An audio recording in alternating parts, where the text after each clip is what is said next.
मैं प्रेमजीत प्रकाश थॉमस राजकला से तरफ से आप सभी का हार्दिक अभिनंदन करता हूं। आज एनसीईआरटी सार संग्रह में पॉलिटिकल साइंस का तीसरा दिन है, जिसमें उद्देशिका के बारे में बताने जा रहे हैं। वीडियो अच्छा लगेगा तो जरूर लाइक और ज्यादा से ज्यादा शेयर कीजिएगा और सब्सक्राइब चैनल को करिएगा। वीडियो पूरा देखिएगा, जरूर फायदा होगा। बार बार पूछे जाते हैं यही सब प्रश्न। आइए उद्देशिका के बारे में बताते हैं। उद्देशिका, जिसको प्रस्तावना कहते हैं।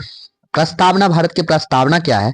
तो हम भारत के लोग भारत को एक संपूर्ण प्रभुत्व संपन्न समाजवादी लोकतंत्रात्मक गणराज्य बनाने के लिए तथा उसके समस्त नागरिक को सामाजिक, आर्थिक, राजनीतिक न्याय, विचार, अभिव्यक्ति, विश्वास, धर्म और उपासना की स्वतंत्रता, प्रतिष्ठा और अवसर की क्षमता प्राप्त कराने के लिए तथा उन सब में व्यक्ति की गरिमा और राष्ट्र की एकता और अखंडता सुनिश्चित करने वाली बंधुता बढ़ाने के लिए दृढ़ संकल्प होकर अपनी इस संविधान सभा में आज तारीख 26 नवंबर 1949 नीति मार्ग शीर्ष शुक्ल सप्तमी शक संवत 2006 विक्रमी को एतत् द्वारा इस संविधान को अंगीकृत, अधिनियमित और आत्मर्पित करते हैं। आइए इससे जो क्वेश्चन बनते हैं प्रस्तावना से, उद्देशिका से, इसके बारे में बताते हैं कैसे कैसे प्रश्न बनते हैं। आइए,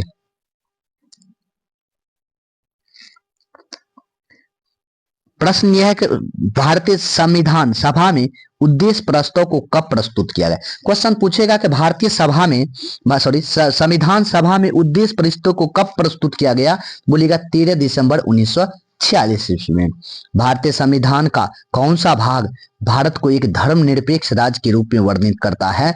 क्वेश्चन पूछेगा कौन सा भाग भारत को एक धर्मनिरपेक्ष राज्य के रूप में वर्णित करता है। संविधान की प्रस्तावना। भारतीय संविधान की प्रस्तावना में भारत को एक प्रभुत्व संपन्न समाजवादी पंथ निरपेक्ष लोकतंत्रात्मक गणराज्य के रूप में घोषित किया है। क्वेश्चन पूछेगा कि भारत के संविधान की प्रस्तावना में भारत को कैसे घोषित किया है। बोलिएगा एक संपूर्ण, एक प्रभुत्व संपन्न समाजवादी पंथ निरपेक्ष लोकतंत्रात्मक गणराज्य के रूप में घोषित किया है। सर्वोच्च न्यायालय के द्वारा किस बाद में कहा गया कि अनुच्छेद 368 के अंतर्गत संविधान की प्रस्तावना में भी संशोधन किया जाता है।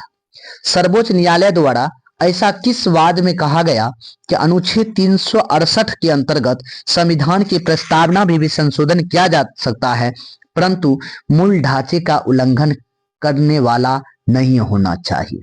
केशवानंद भारती विवाद 1973। किसमें कहा गया था कि प्रस्तावना में संशोधन कर सकते हैं। केशवानंद भारती विवाद 1973। संविधान के संबंधित विचार। संविधान के से संबंधित विचार, इससे विव्या मार लीजिएगा, इससे एक दो क्वेश्चन पूछ देता है कभी कभी। संविधान से संबंधित विचार। उद्देशिका को के एम मुंशी ने राजनीतिक जन्म पत्रिका। क्वेश्चन पूछेगा भारत के प्रस्तावना, संविधान की प्रस्तावना को किसने राजनीतिक जन्म पत्री कहा गया है। बोलिएगा के एम मुंशी ने। संविधान की आत्मा किसने कहा था। ठाकुर दास भार्गव ने। और संविधान का परिचय पत्र, प्रस्तावना को संविधान का परिचय पत्र किसने कहा था। एम एन पालकीवाला ने। पालकीवाला ने। अनुच्छेद 32 संवैधानिक उपचार का अधिकार। क्वेश्चन पूछेगा संवैधानिक उपचार का अधिकार, उपचारों का अधिकार किस अनुच्छेद में इसका वर्णन है। तो बोलिएगा 32 में। को डॉक्टर भीमराव अंबेडकर ने संविधान का हृदय और आत्मा का। क्वेश्चन पूछेगा कि संवैधानिक उपचार का अधिकार को किसने संविधान के आत्मा और हृदय कहा है। तो बोलिएगा डॉक्टर साहब भीमराव अंबेडकर। प्रस्तावना को संविधान का परिचय पत्र कहा, किसने कहा। तो अरेस्ट वाकर ने।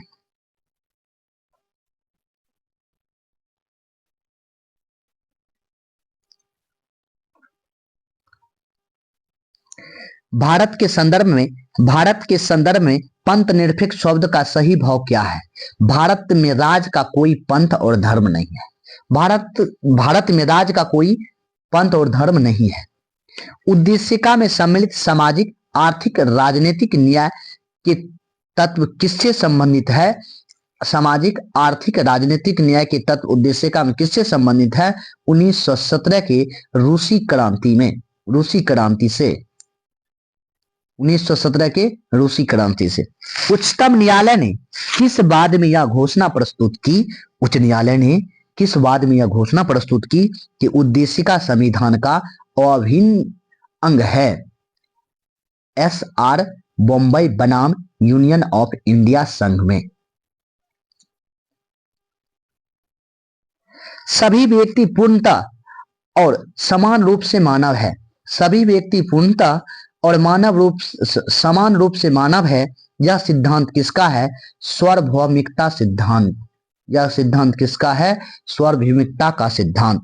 भारत में लौकिक सार्वभौमिकता है क्योंकि संविधान की प्रस्तावना प्रारंभ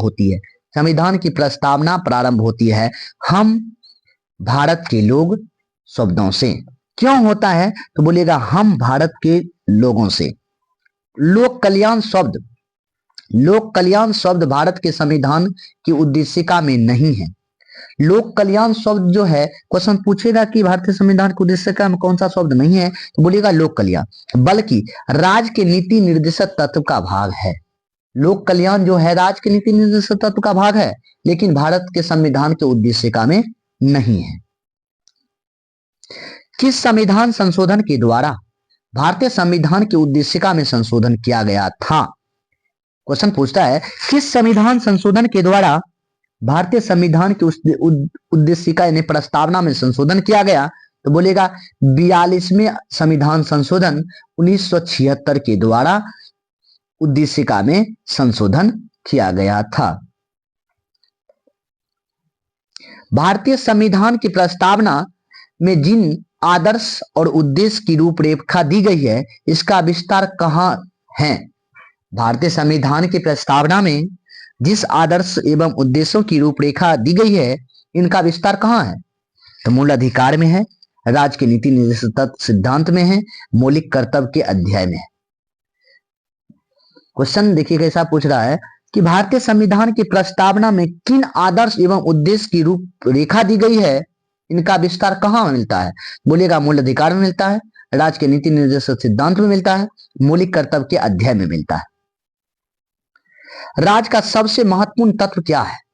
स्टेट यानी राज्य का सबसे महत्वपूर्ण तत्व क्या है? संप्रभुता। राज्य का सबसे महत्वपूर्ण तत्व क्या है? संप्रभुता। समाजवादी, समाजवादी, सोशलिस्ट, इंटेलिजेंसी यानी अखंडता तथा पंथ निरपेक्ष शब्द संविधान की प्रस्तावना में किस संशोधन के द्वारा सम्मिलित किया गया है? तो बोलिएगा 42वें संविधान संशोधन 1976 के द्वारा शामिल किया गया था। 1976 के द्वारा क्या संविधान में शामिल किया गया था? तो बोलिएगा समाजवादी, अखंडता और पंथ निरपेक्षता। उद्देशिका को राजनीतिक जनपत्री किसने कहा था? क्वेश्चन पूछ देगा उद्देशिका को राजनीतिक जनपत्री की संज्ञा किसने दी थी? KM मुंशी ने। राजनीतिक जनपत्री के नाम से प्रस्तावना को किसने कहा था? तो KM मुंशी ने। प्रस्तावना संविधान का अंग नहीं है। प्रस्तावना संविधान का अंग नहीं है। उच्चतम न्यायालय ने यह मत किस वाद में व्यक्त किया? प्रस्तावना जो है भारतीय संविधान का अंग नहीं है। किसमें क्या था? बेरू बावरी बनाम संघ मामले 1960। बेरू बावरी बनाम संघ मामले 1960। भारत संविधान निर्माण में यह महत्वपूर्ण भूमिका निभाने वाले संविधान सभा के सदस्य सर अल्लादी कृष्णा अय्यर के अनुसार संविधान की प्रस्तावना हमारे दीर्घकालिक सपनों का विचार है। क्वेश्चन पूछेगा कि संविधान की प्रस्तावना हमारे दीर्घकालिक सपनों का विचार है, यह किसके अनुसार है? तो सर अल्लादी कृष्णा अय्यर ने कहा था, वह जो संविधान सभा के सदस्य भी थे।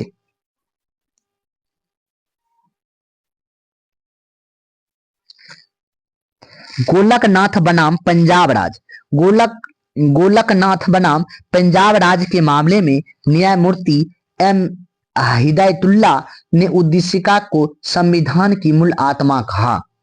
क्वेश्चन पूछेगा कि न्यायमूर्ति हिदायतुल्ला ने उद्देशिका को क्या कहा था? संविधान की मूल आत्मा कहा था। अब आइए संघ एवं राज क्षेत्र के बारे में बताते हैं। संघ एवं राज क्षेत्र। संघ और राज क्षेत्र, union end of the territories. अनुच्छेद 1 के 3 में भारत के राज क्षेत्र के निम्नलिखित क्षेत्र शामिल होंगे। अनुच्छेद 1 में भारत किसका वर्णन है? राज्यों के क्षेत्र। राज्यों के क्षेत्र, क्वेश्चन पूछेगा राज्यों का क्षेत्र का वर्णन किस अनुच्छेद में? 1 में। ऐसे अन्य राज क्षेत्र जो अर्जित किए जाएं या संघ राज क्षेत्र। भारतीय संघ के अंतर्गत किसी राज्य को सम्मिलित करने का अधिकार किसे प्राप्त है? भारतीय संघ के अंतर्गत यानी कि भारत देश के अंतर्गत किसी राज्य को सम्मिलित करने का अधिकार किसको है? संसद को है। नए राज्य का निर्माण कर सकते हैं, एक राज्य के दूसरे राज्य को जोड़ सकते हैं, या किसको पावर है, शक्ति है? तो बोलिएगा संसद को। संविधान के प्रथम अनुच्छेद के अनुसार भारत होगा, संविधान के प्रथम अनुच्छेद के अंतर्गत भारत होगा राज्यों का संघ भारत होगा। भारत कैसा होगा? राज्यों का संघ। भारत में कितने राज्य और संघीय प्रदेश हैं वर्तमान में? तो 28 राज्य है और 8 संघीय प्रदेश हैं, जिसमें राजधानी क्षेत्र भी सम्मिलित हैं। भारत में कितने राज्य हैं? तो बोलिएगा वर्तमान में 28 हैं। कितने केंद्र शासित संघीय यानी केंद्र शासित पूछे या संघीय प्रदेश? 8 हैं। लोकसभा में केंद्र शासित प्रदेशों की अधिकतम सीट कितनी आरक्षित हैं? लोकसभा में सीट पूछेगा केंद्र शासित प्रदेश में, तो बोलिएगा 20 सीट। अधिकतम कितनी सीट आरक्षित हैं? तो 20। 2 पृथक केंद्र शासित प्रदेश के रूप में जम्मू कश्मीर का विभाजन कब हुआ था? 31 अक्टूबर 2019। 2 पृथक केंद्र शासित प्रदेश के रूप में जम्मू और कश्मीर को अलग यानी विभाजन कब किया गया? तो बोलिएगा 31 अक्टूबर 2019 को। अब आइए संघ एवं राज्य क्षेत्र के बारे के कुछ संबंधित अनुच्छेद हैं। संघ एवं उसके राज्य क्षेत्रों से संबंधित अनुच्छेद हैं। पहला अनुच्छेद में किसका वर्णन है? संघ के क्षेत्र का नाम। संघ में जितने क्षेत्र का नाम है या नए राज्यों के प्रवेश तथा स्थापना का अधिकार, नए राज्य की और प्रवेश की अधिकार संसद को अधिकार है, अनुच्छेद 2 में किया गया है। नए राज्य की स्थापना तथा वर्तमान राज्य के क्षेत्रफल की सीमा और नाम में परिवर्तन। जब नए राज्य की स्थापना किया जाएगा और वर्तमान राज्यों के क्षेत्रफल को बढ़ाया जाए या कमाया जा सकता है या नाम परिवर्तन किया जा सकता है, भारतीय संविधान के अनुच्छेद 3 में इसका वर्णन है। अनुच्छेद 4 में अनुच्छेद 2 और 3 के अंतर्गत बनाए गए जितने भी कानून हैं, पहली तथा चौथी अनुसूची एवं पूरक अनुसांगिक एवं अनुवर्ती मामले में संशोधन किया जा सके।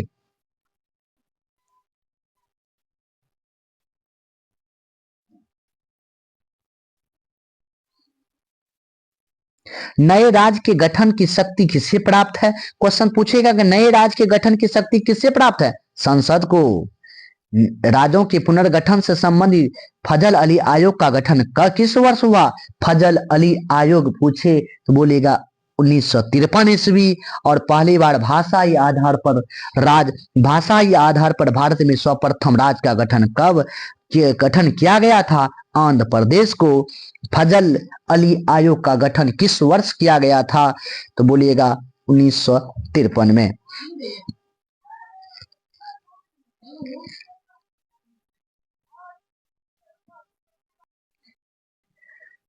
भाषाई के आधार पर भारत के सर्वप्रथम किस राज्य का गठन किया गया? तो बोलिएगा आंध्र प्रदेश का। राज्य पुनर्गठन आयोग ने 1 नवंबर 1956 को कितने राज्य एवं केंद्र शासित प्रदेश बनाए थे?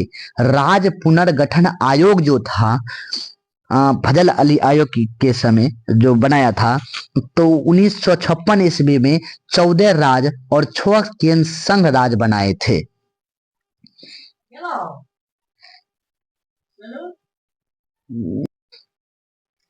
सिक्किम सिक्किम भारत का एक पूर्ण राज्य किस वर्ष बनाया गया? 36वें संविधान संशोधन के अंतर्गत 1975 में। 36वें संविधान संशोधन के द्वारा सिक्किम को भारत का पूर्ण राज्य घोषित किया गया। भारत का एक पूर्ण राज्य के रूप में सिक्किम को कब घोषित किया था? 36वें संविधान संशोधन 1975 के अंतर्गत। भारत में केंद्र शासित प्रदेशों के का प्रशासन किसके द्वारा किया जाता है? भारत में केंद्र शासित प्रदेशों का प्रशासन किसके द्वारा किया जाता है? तो बोलेगा राष्ट्रपति के द्वारा। ये फैक्ट को भी मान लीजिए, याद कीजिएगा। जूनागढ़ रियासत को जनमत संग्रह के आधार पर क्वेश्चन पूछेगा, जूनागढ़ रियासत को किसके अंतर्गत भारत में मिलाया गया? तो बोलिएगा जनमत संग्रह के द्वारा। हैदराबाद रियासत को सैन्य प्रशासन सैनिक प्रशासन के द्वारा शामिल किया गया। जम्मू कश्मीर को के शासक हरि सिंह ने पाकिस्तानी सेना काबुलियों का आक्रमण कर सुरक्षा सुनिश्चित करने हेतु भारत में विलय पत्र के हस्ताक्षर करके कश्मीर को भारत में सम्मिलित किया गया। देखिए क्वेश्चन कैसे पूछता है, जूनागढ़ रियासत को भारत में किस तरह से मतलब शामिल किया गया, सम्मिलित किया गया? बोलेगा जनमत संग्रह से। हैदराबाद को पूछ दे, हैदराबाद रियासत को सैनिक प्रशासन यानी सैन्य कार्यवाही के द्वारा। जम्मू कश्मीर को पूछ दे तो विलय पत्र के द्वारा, हस्ताक्षर के द्वारा जम्मू कश्मीर को भारत में मिलाया गया। पहले विशेष राज्यों का दर्जा, पहले के विशेष राज्यों का दर्जा, आइए ये भी मार लीजिए, बहुत बार पूछता है कि पहले विशेष राज्यों का दर्जा। क्वेश्चन पूछेगा नागालैंड को विशेष राज्य का दर्जा कब मिला था? 1963 ईस्वी में। हिमाचल प्रदेश पूछेगा 1971, मेघालय पूछेगा 1972, सिक्किम पूछेगा 1975, अरुणाचल प्रदेश पूछेगा 1987, त्रिपुरा पूछेगा 1972, मणिपुर 1972, मिजोरम 1987, गोवा 1987 और हरियाणा 1986। हरियाणा 1900, फिर रिवाइज कर लीजिए। नागालैंड 1963, हिमाचल प्रदेश 1971, मेघालय 1972, सिक्किम 1975, अरुणाचल प्रदेश 1987, त्रिपुरा 1972, मणिपुर 1972, मिजोरम 1972, मिजोरम 1987, गोवा 1987, हरियाणा 1986। ऐसे यहाँ याद रख सकते, जैसे रख सकते हैं, जैसे बोल गया मेघालय, त्रिपुरा, मणिपुर 1972, मिजोरम, गोवा और अरुणाचल प्रदेश 1987, हरियाणा 1966 और नागालैंड 1963, हिमाचल प्रदेश 1971। अब क्षेत्र और परिषद, इसमें क्या है कि भारत के क्षेत्र एवं क्षेत्रीय परिषद, क्षेत्रीय परिषद में क्या है, आइए अब बताते हैं क्षेत्रीय परिषद, इसके बारे में। क्षेत्रीय परिषदें उत्तरी क्षेत्र में, उत्तरी क्षेत्र का मुख्यालय कहाँ है? नई दिल्ली। उत्तरी क्षेत्र पूछेगा नई दिल्ली। उत्तरी क्षेत्रीय परिषद का मुख्यालय नई दिल्ली। उसके सम्मिलित राज्य और संघ कौन से हैं? जम्मू कश्मीर, लद्दाख, हिमाचल प्रदेश, हरियाणा, पंजाब, राजस्थान, दिल्ली, चंडीगढ़। जम्मू कश्मीर, लद्दाख, देखिएगा ऊपर में जम्मू कश्मीर, लद्दाख बगल में है, हिमाचल प्रदेश, हरियाणा, पंजाब, राजस्थान, दिल्ली, चंडीगढ़, ये सब उत्तरी क्षेत्र में अंतर्गत आते हैं। केंद्रीय क्षेत्रीय परिषद प्रयागराज, केंद्र मतलब बीच, उत्तर प्रदेश, उत्तराखंड, मध्य प्रदेश, छत्तीसगढ़। देखिए उत्तर प्रदेश, मध्य प्रदेश, छत्तीसगढ़, उत्तराखंड, छत्तीसगढ़, उत्तराखंड, उत्तर प्रदेश, मध्य प्रदेश, यह प्रयागराज मुख्यालय के अंतर्गत आता है, जो केंद्रीय क्षेत्रीय परिषद के अंतर्गत राज्य एवं संघ है। पूर्वी क्षेत्र कोलकाता, पूर्वी क्षेत्र का मुख्य, पूर्वी क्षेत्रीय परिषद का मुख्यालय कोलकाता। उत्तरी का पूछेगा नई दिल्ली, केंद्रीय का पूछेगा प्रयागराज। पूर्वी में बिहार, पूर्वी क्षेत्रीय परिषद में बिहार, झारखंड। बिहार झारखंड पश्चिम बंगाल उड़ीसा सिक्किम। बिहार झारखंड पश्चिम बंगाल, बिहार झारखंड पश्चिम बंगाल उड़ीसा सिक्किम। पश्चिमी क्षेत्र पूछेगा मुंबई, पश्चिमी क्षेत्रीय परिषद का मुख्यालय कहाँ है? मुंबई। गुजरात, राज्य कौन सा? गुजरात, महाराष्ट्र, गोवा, दादरा नगर हवेली, दमन दीव। और दक्षिणी क्षेत्र पूछे चेन्नई। आंध्र प्रदेश, कर्नाटक, तमिलनाडु, केरल, पांडिचेरी, तेलंगाना, ये सब क्षेत्रीय परिषद के अंतर्गत आने वाले राज्य हैं। क्वेश्चन पूछेगा उत्तरी क्षेत्रीय परिषद के मुख्यालय नई दिल्ली बोलिएगा। उत्तरी क्षेत्रीय परिषद का मुख्यालय नई दिल्ली। केंद्रीय क्षेत्रीय परिषद का मुख्यालय प्रयागराज। पूर्वी क्षेत्रीय परिषद का मुख्यालय कोलकाता। पश्चिमी क्षेत्रीय का मुख्यालय मुंबई और दक्षिणी क्षेत्रीय का मुख्यालय चेन्नई। दिसंबर 1953 में फजल अली की अध्यक्षता में 3 सदस्यीय राज्य पुनर्गठन आयोग का गठन किया गया था। दिसंबर 1953 में फजल अली के सदस्य की अध्यक्षता में 3 सदस्यीय राज्य पुनर्गठन का गठन किया गया था। अब आइए 28 राज्य एवं 8 केंद्र शासित प्रदेश। आइए डिटेल से दिया गया है, देखिए। पहला राज्य है राजस्थान। राजस्थान की राजधानी जयपुर। राजस्थान की राजधानी जयपुर। भाषा राजस्थान में क्या बोले जाते हैं? हिंदी। जिला संख्या, क्वेश्चन पूछे राजस्थान में जिलों की संख्या बोलिएगा 50। क्षेत्रफल है 3,42,239 और भारत के कुल क्षेत्रफल का 10.14%। 10.41%, सॉरी 41%। हम दशमलव के बाद डायरेक्ट बोल देने, ठीक। अब आइए मध्य प्रदेश। क्वेश्चन पूछेगा सबसे बड़ा राज्य कौन सा है? राजस्थान। दूसरा स्थान पे कौन है? मध्य प्रदेश। मध्य प्रदेश की राजधानी भोपाल। भाषा है हिंदी। जिला की संख्या 55 है। देखिए राजस्थान बड़ा क्षेत्रफल की दृष्टि से है, लेकिन जिला की संख्या के आधार पर मध्य प्रदेश ज्यादा है, 5। राजस्थान में 50 जिला है, मध्य प्रदेश में 55 जिले हैं। भाषा दोनों का हिंदी है। चलिए क्षेत्रफल है 3,08,245 और क्षेत्रफल के आधार से प्रतिशत में पूछे तो 9.37% पूरे भारत का जो क्षेत्रफल है वह मध्य प्रदेश में 9.7% मध्य प्रदेश का भाग है। आइए तीसरे में महाराष्ट्र। राजस्थान, मध्य प्रदेश, महाराष्ट्र। महाराष्ट्र की राजधानी मुंबई। मराठी भाषा। महाराष्ट्र में कौन सी भाषा बोली जाती है? मराठी। जिलों की संख्या है 36 जिले। महाराष्ट्र में कितने जिले हैं? 36 और क्षेत्रफल है 3,07,713। 3,07,713 क्षेत्रफल है और प्रतिशत भाग है 9.36%। तीसरे स्थान पे है क्षेत्रफल की दृष्टि से भारत का राज्य महाराष्ट्र। आइए उत्तर प्रदेश। उत्तर प्रदेश की राजधानी लखनऊ। चौथे स्थान पे आते हैं।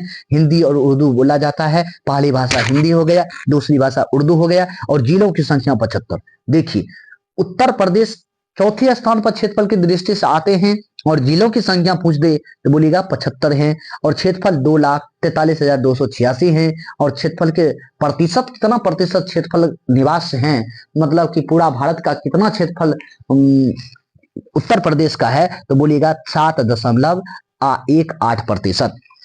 आइए गुजरात। गुजरात की राजधानी गांधीनगर। गुजरात की राजधानी गांधीनगर। गुजरात की राजधानी गांधीनगर। भाषा गुजराती है। जिलों की संख्या 33 है। जिलों की संख्या 33 है। क्षेत्रफल है 1,96,024 और प्रतिशत है 500। इतना ये सब भिविया है जिसपे जैसे राजस्थान का रख लीजिए, मध्य प्रदेश का रख लीजिए प्रतिशत वाला भाग, महाराष्ट्र का रख लीजिए, उत्तर प्रदेश का रख लीजिए और बाकी उतना याद नहीं रखिए। अब आइए कर्नाटक। कर्नाटक छठे स्थान। कर्नाटक की राजधानी बेंगलुरु। भाषा कन्नड़। यह कभी पूछ लेता है कन्नड़ कर्नाटक की भाषा क्या है? कन्नड़। जिलों की संख्या 31। बस इतने तो। आंध्र प्रदेश की राजधानी अमरावती। तेलुगु भाषा है। तेलुगु भाषा भाषा कैसा है? तेलुगु। उड़ीसा की राजधानी भुवनेश्वर। भाषा उड़िया। आंध्र प्रदेश में तेलुगु बोला जाता है, उड़ीसा में उड़िया बोला जाता है, कर्नाटक में कन्नड़ भाषा बोली जाती है। छत्तीसगढ़ की राजधानी रायपुर, भाषा हिंदी है, जिला की संख्या 33 है। तमिलनाडु की राजधानी चेन्नई, भाषा तमिल है। बिहार की राजधानी पटना, भाषा हिंदी है। द्वितीय भाषा पूछेगा उर्दू। बिहार का याद रख लीजिए, बीबीआई है बीपीएससी के लिए। बिहार की बिहार की राजधानी पटना। बिहार की राज्य की भाषा क्या है? बिहार की भाषा क्या है? हिंदी। और पूछेगा कि बिहार में जिलों की संख्या क्या? 38। अनुमंडल पूछ दे, अनुमंडल पूछेगा 101। प्रमंडल पूछ देगा तो 9। जिलों की संख्या इतना। और क्षेत्रफल पूछेगा 94,163 वर्ग किलोमीटर। और क्षेत्रफल पूरा भारत का कितना है? बोलेगा 2.86% पूरे भारत का निवास करता है बिहार में क्षेत्रफल के अंतर्गत। अब आइए पश्चिम बंगाल। पश्चिम बंगाल की राजधानी कोलकाता, भाषा बांग्ला, भाषा बांग्ला। जिलों की संख्या 23 है, 25 है, 23। जिलों की संख्या 23, जिलों की संख्या 23। उसके बाद अरुणाचल प्रदेश की राजधानी ईटानगर, झारखंड की राजधानी रांची, असम की राजधानी दिसपुर, हिमाचल प्रदेश की राजधानी शिमला, उत्तराखंड के देहरादून या गरसेन। ये याद रखिए, ये इसको भी याद रखिए। हिमाचल प्रदेश की राजधानी शिमला भी है, धर्मशाला भी है। देहरादून के, उत्तराखंड की राजधानी देहरादून भी है, गैरसैंण। अगर देहरादून ऑप्शन में नहीं रहे, गैरसैंण मारिएगा। हिंदी भाषा, संस्कृत भाषा। पंजाब की राजधानी चंडीगढ़, भाषा पंजाबी। हरियाणा में चंडीगढ़ है, लेकिन भाषा हिंदी बोला जाता है हरियाणा में, लेकिन पंजाब में पंजाबी भाषा बोला जाता है। आइए, हरियाणा, पंजाब। केरल के तिरुवनंतपुरम, मलयालम भाषा। क्वेश्चन पूछेगा मलयालम भाषा किस राज्य में बोला जाता है? केरल में बोलिएगा। मेघालय में शिलोंग, गारो खासी जनजातियां पाए जाते हैं, फेमस है। मणिपुर की राजधानी इम्फाल और भाषा है मणिपुरी। मिजोरम का आइजोल, मिजो भाषा है। नागालैंड का कोहिमा, अंग्रेजी भाषा है। त्रिपुरा का अगरतला, बांग्ला भाषा है। सिक्किम का गंगटोक, नेपाली भाषा है। गोवा का पणजी, कोनकी भाषा है। तेलंगाना का हैदराबाद, तेलंगाना का हैदराबाद और तेलुगु और उर्दू भाषा है।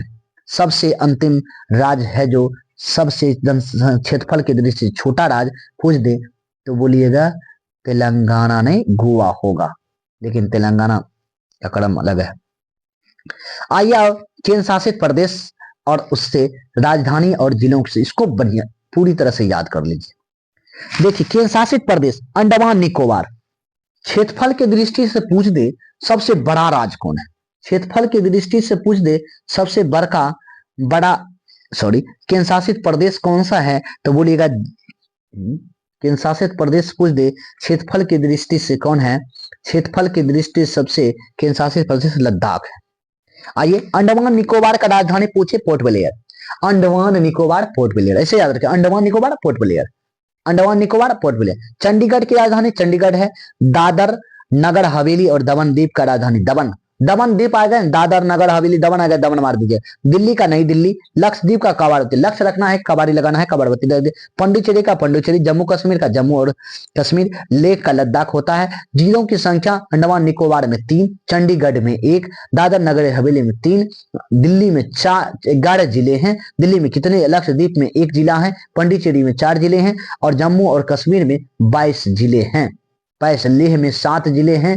और ये क्वेश्चन पढ़िए, देखिए क्या है। भारत के सबसे बड़ा जिला कच्छ यानी गुजरात में है। गुजरात का जिला है जो सबसे बड़ा जिला कच्छ है। सबसे छोटा जिला माहे पांडिचेरी का है जो 9 किलोमीटर है, इसका 45,662 किलोमीटर है, इसलिए सबसे बड़ा जिला पूछे कच्छ का है। कहाँ पे है? गुजरात में पड़ता है कच्छ का रन, और माहे पांडिचेरी में पड़ता है, सबसे छोटा जिला है।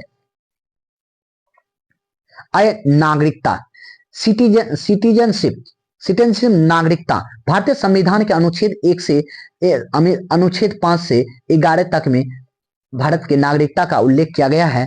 भारतीय नागरिकता का अनुच्छेद 5 से 11 भाग 2 में क्वेश्चन पूछेगा नागरिकता उल्लेख भारत के संविधान के किस भाग में है? बोलेगा 2 में है। क्वेश्चन पूछेगा कि भारत के नागरिकता का उल्लेख भारतीय संविधान के किस अनुच्छेद के अंतर्गत आते हैं? बोलेगा 5 से 11 के अंतर्गत। आइए, भारत की नागरिकता किस प्रकार से लिया जा सकता है? नागरिकता कितने प्रकार से लिए जा सकते हैं? 5 प्रकार से।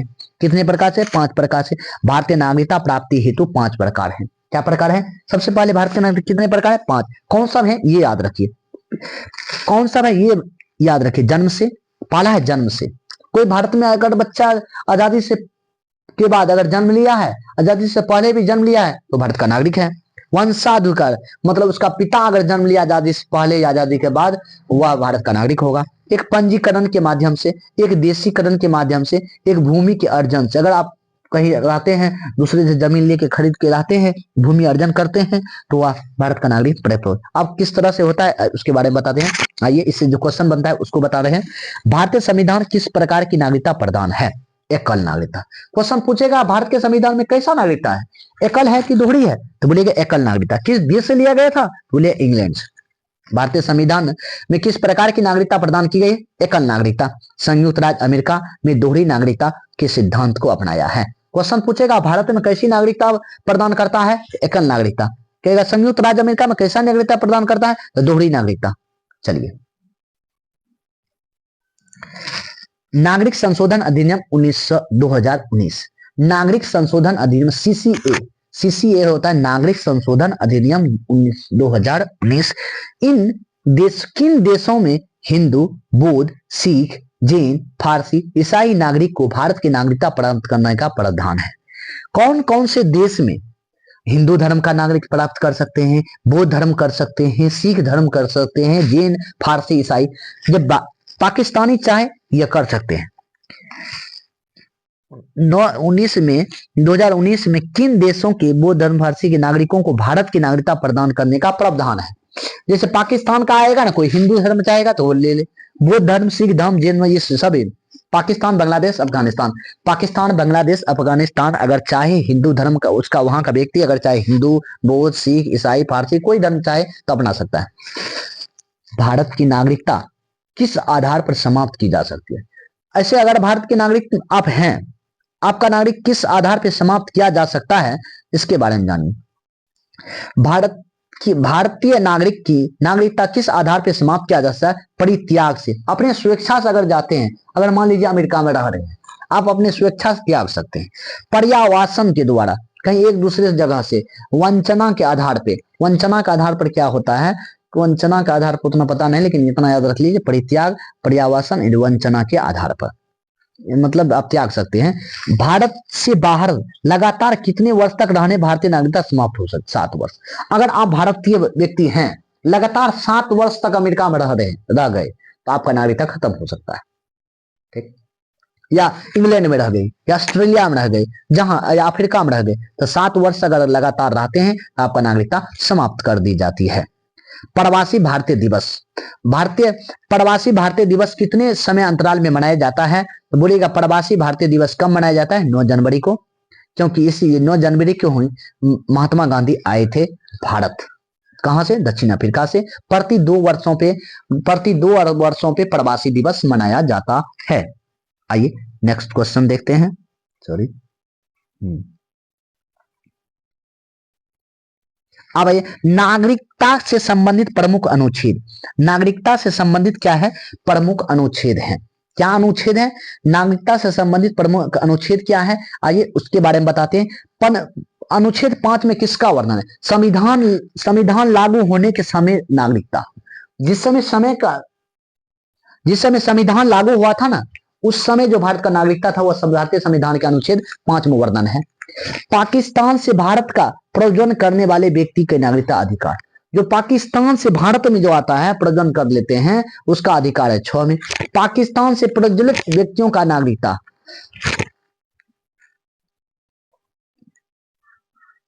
भारत के मूल के उन लोगों की नागरिकता अधिकार जो भारत से बाहर रहते। 8 में, जिस व्यक्ति ने स्वेच्छा से विदेशी नागरिकता प्राप्त कर ली है, उसकी नागरिकता समाप्त मानी जाएगी। कोई व्यक्ति है स्वेच्छा से अपना विदेशी नागरिक है, जैसे हमें अमेरिकी नागरिकता प्राप्त कर ली, इंग्लैंड का कर लिया, ऑस्ट्रेलिया कर लिया, रूस का कर लिया, उसकी नागरिकता समाप्त मानी जाएगी। नागरिकता संबंधी अधिकार का निरंतरता, आप निरंतरता के आधार पर नागरिकता बनाने से रख सकते हैं। संसद के द्वारा कानून बना के नागरिकता अधिकार का नियमन कर सकते हैं। संसद के द्वारा कानून बना लीजिए, नागरिकता में कुछ संशोधन भी कर सकते हैं। चलिए, उसके बाद कह रहा है कि लक्ष्मी सिंघवी समिति किससे संबंधित है? लक्ष्मी मल सिंघवी समिति किससे संबंधित है? दोहरी नागरिकता से। क्वेश्चन पूछेगा दोहरी नागरिकता कहां पे है? यूएसए में। एकल नागरिकता कहां है? ब्रिटेन में। किसी व्यक्ति द्वारा भारत बैंकों के धन एवं जमा करके भारत की नागरिकता नहीं प्राप्त कर सकती है। कोई व्यक्ति है बैंक में पैसा जमा कर दिया, वो भारत का नागरिकता प्राप्त कर लेगी? नहीं। ऑप्शन मिलेगा, भारतीय बैंक को धन जमा करके कर सकते हैं, हाँ या नहीं, बोलिएगा नहीं। इसको वीवीआई मार लिए पॉइंट को, बीच में घुसा देता है कभी कभी। भारतीय नागरिकता, भारतीय संविधान में एकल नागरिकता का प्रावधान किस देश से लिया? हाँ बोल रहे थे, भारतीय संविधान में एकल नागरिकता का प्रावधान किस देश से लिया गया है? तो बोलिएगा ब्रिटेन से। भारतीय संविधान में एकल नागरिकता का संबंध का प्रावधान किस देश से लिया गया है? तो बोलिएगा ब्रिटेन से।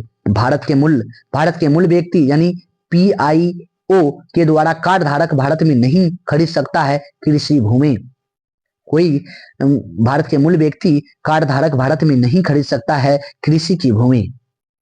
आइए NRI, PIO और OCI कार्ड की तुलना करें। आइए तुलना, परिभाषा, नागरिकता, अर्हता। परिभाषा क्या है? प्रवासी, NRI यानी अप्रवासी भारतीय। अप्रवासी भारतीय क्या है? भारतीय नागरिक, सॉरी,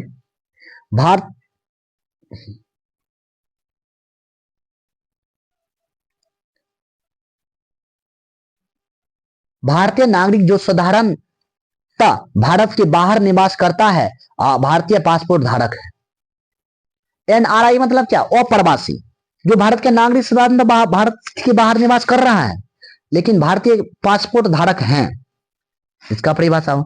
एक तो PIO, भारतीय मूल के व्यक्ति, स्वयं व्यक्ति और उसका कोई पूर्वज भारतीय नागरिक रहा हो, जैसे किसी का माता पिता दादा दादी भारत का नागरिक रहा हो, वर्तमान में अन्य देश की नागरिकता प्राप्त कर लिया हो, जिसका पासपोर्ट धारक हो।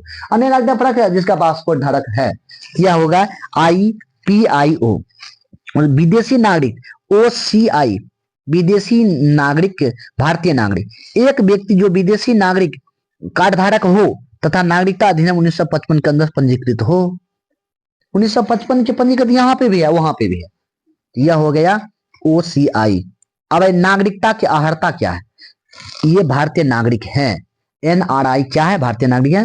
भारत में कम से कम 7 वर्षों निरंतर निवास करने का आवेदन दे सकते हैं। यह व्यक्ति जो है, जो PIO है, जो निरंतर का निवास के आधार पर आवेदन दे सकते हैं कि हम अपना देश स्वेच्छा से अपना दूसरे देश का नागरिकता प्राप्त कर रहे हैं। चलिए, संविधान लागू होने या इसके बाद भारतीय नागरिक था उस भूभाग का निवासी जो स्वतंत्रता के बाद भारत का अंग बना। संविधान जिस समय लागू हुआ था या भारत के नागरिक था, बाद में भी था, भूभाग जो निवासी स्वतंत्रता के बाद भारत के रियासत में मिलाया गया तो वह भारत का अंग बना। प्राप्त होने के लाभ, सभी लाभ सामान्यतः भारतीय नागरिक को प्राप्त होता है, कोई विशेष लाभ नहीं है।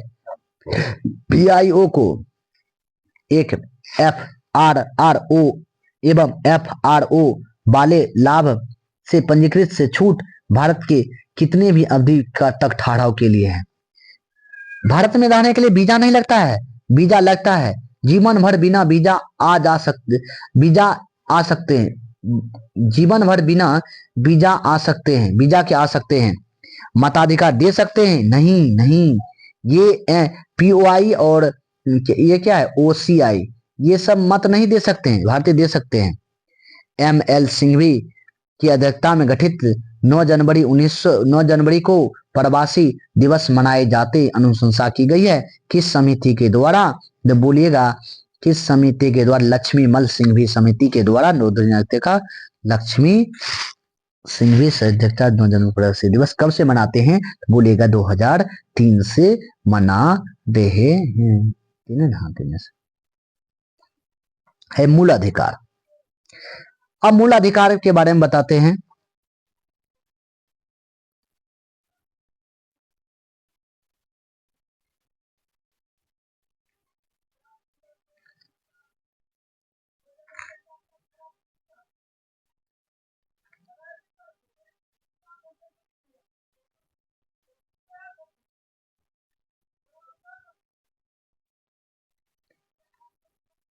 भारतीय संविधान किस भाग के नागरिकता का मूल अधिकार है? अनुच्छेद 12 से 13। बस इतना ही रहने दीजिए, मूल अधिकार के बारे में नेक्स्ट वीडियो में बनाएंगे।